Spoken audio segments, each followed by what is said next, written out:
Dios los bendiga, amada Iglesia Hispana Antioquía. Hoy es el día viernes 23 de julio y seguimos en la lectura bíblica McShane. Hoy vamos a leer Jueces 6, Hechos 10, Jeremías 19 y Marcos 5. La reflexión de Por amor a Dios, volumen 1, viene de Hechos capítulo 10. El relato de la conversión de Cornelio ocupa mucho espacio en el libro de los Hechos. A medida que el Evangelio se expande más allá de sus fronteras judías, cada paso se documenta cuidadosamente.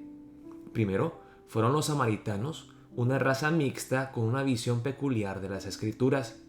Solo aceptaban la Torá, lo que nosotros llamamos el Pentateuco. Luego fue el eunuco etíope, que no podía ser un verdadero prosélito, pero se puede argumentar que tal vez lo había sido si no hubiera estado mutilado. Luego viene la conversión del hombre que sería el apóstol de los gentiles. Aquí en Hechos 10 está la conversión de uno que temía a Dios, un gentil muy aferrado a las escrituras y a la sinagoga judía, quien había elegido no circuncidarse y por tanto era un prosélito, converso al judaísmo no cualificado. El apóstol que Dios prepara para ir a Cesarea y predicarle el evangelio a Cornelio y a su casa es Pedro. La visión repetida de Pedro se trata de comida impura para realizar los rituales. 3 veces se dice que mate y coma las criaturas impuras. 3 veces rehúsa, entendiendo que sigue estando bajo las prohibiciones de la ley en cuanto a la comida. Muchos se preguntan por qué Pedro fue tan lento, considerando que, según Marcos 7:19, Jesús ya había declarado limpios todos los alimentos. Pero no queda nada claro que los discípulos hayan entendido en ese momento las implicaciones de las palabras de Jesús.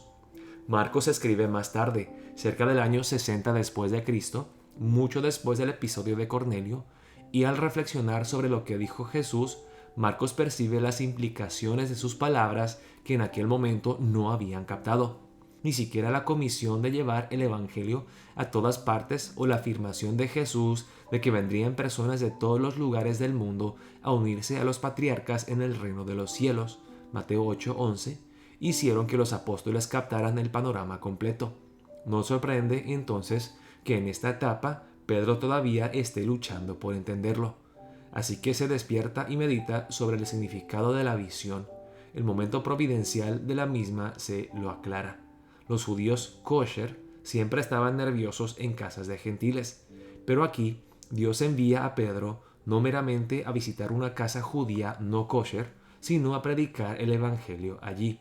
Inicialmente, Pedro es el más sorprendido, pero no tarda mucho en comenzar una presentación sumamente completa del evangelio a estos gentiles.